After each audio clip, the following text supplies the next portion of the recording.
On earth, there are two major, powerful forces. One is called curses. The other is called blessings. Very powerful two forces. You see, in Genesis chapter 1, from verse 26 to 28, Genesis 1, 26 to 28, when God created man, he told him, you are to have dominion.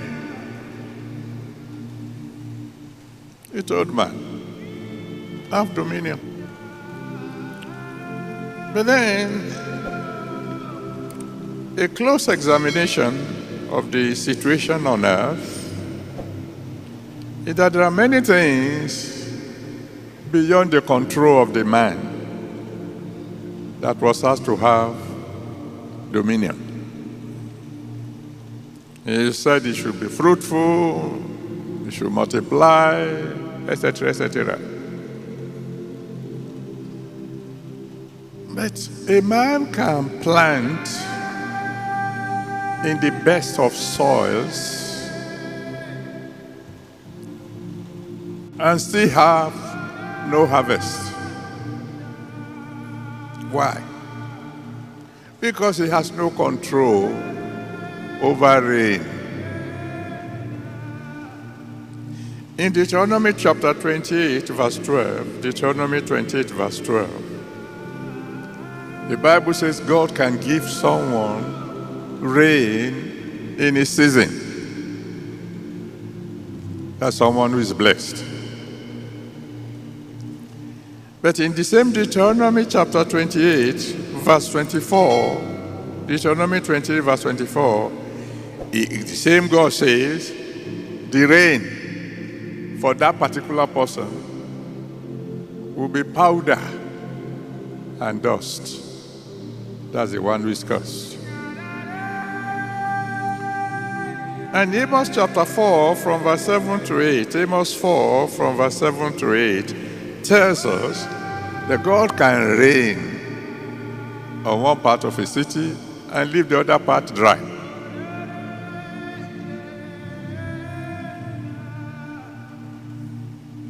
When we talk about having dominion, there are certain parameters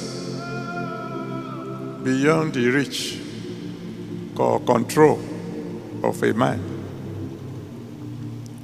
Apart from no control over rain, there is the issue of competition. In John chapter 5 from verse 2 to 9, John 5, 2 to 9, the Bible tells us the story of multitude of sick people by the pool of Bethesda, that an angel will come and stir once a year. And so the first fellow to get in will be healed. The Bible tells us a man who had been there for 38 years. He believed, he had faith, that if he can only just get in, as soon as the angel has stirred the water, that he will be healed. But he said, I have tried 38 times and failed 38 times. Because each time I was coming, somebody got in before me.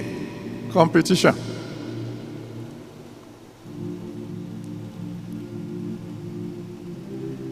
Even among children of the same mother, there could be competition. If you read Genesis 25 from verse 21 to 28, Genesis 25 from verse 21 to 26, two boys, twins, in the same womb, were already quarreling before they were born. The day they were born, the first one came out first. The second one grabbed the leg. I don't know what he was trying to say. Maybe he's saying to him, "Where are you going?" So even your own brother, son of the same mother, can be a competitor, saying to you, "You aren't going to make it." Not to talk, of course, of several enemies, known and unknown, headed by their big ogre, the devil.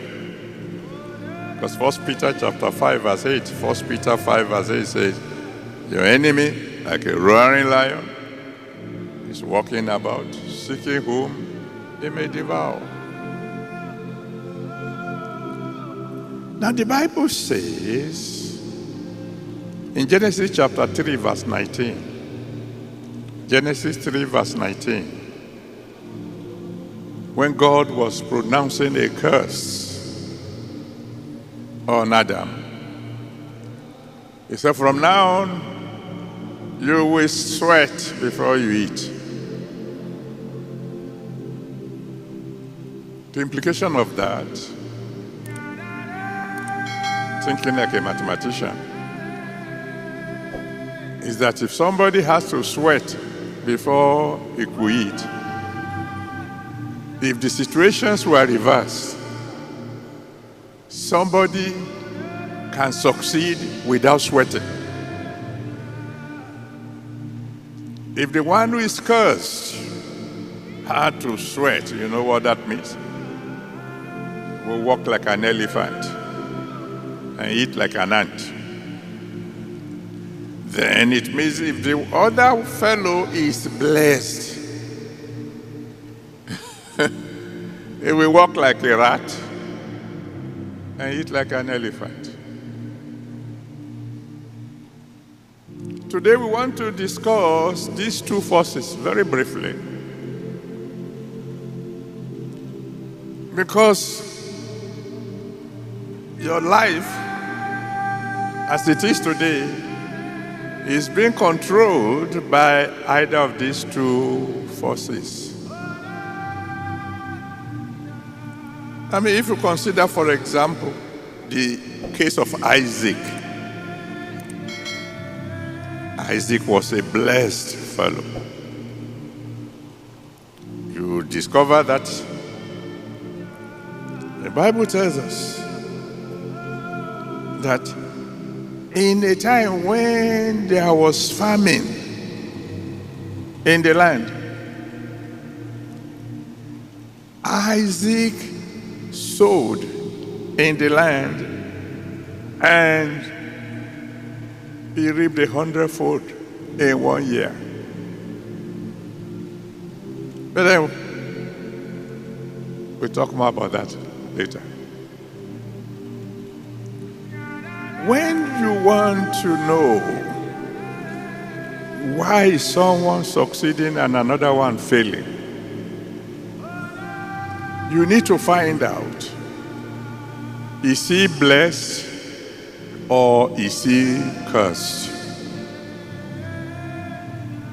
And the reason we've gathered tonight is that in the name that's above every other name,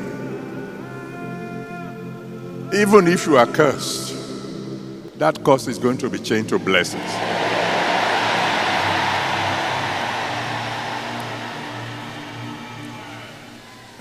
What exactly do we mean by a blessing? If you read Genesis 27, from verse 22 to 27, Genesis 27, from verse 22 to 27, when Isaac was blessing Jacob, pay attention to what he said. He said, "The dew of heaven will cooperate with you."